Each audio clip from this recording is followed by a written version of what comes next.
no? Ginamit talaga yung Glorious Pathway para hindi lahat makuha ng plato dun sa may bottom lane. Pero ito na naman tayo sa Team White. Talo na naman dito si Edward habang nailapag yung internal guard. Ang matusugan niya para makatakas dito si KK Dot. Habang si Derek kailangan matras. Ngayon kakain siya pero nag-deflect. Oh my gosh. Ito na yung takbuhan mula sa AP. Mununo pa nga si Demon Knight. Aray, pagbabarilin uli. Habang si KK Dot. Kailangan lumayon. Naman nagamit na rin kayo yung Revitalize pero napalalim ata. James Banks? Itong si Edward habang si James Banks ay nandito. Oh! Pinagbabaril!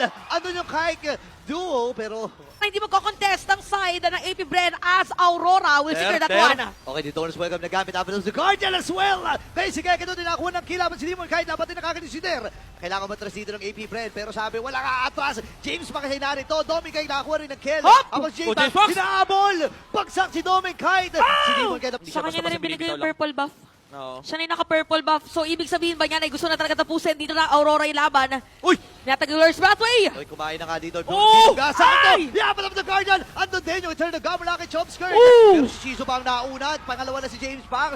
Double kill para kay Dominic Haita. Habang si Yue naman ngayon ay nakakuha ng kill. Dalawa na lang ang natitira para sa AP Bren at ang Aurora.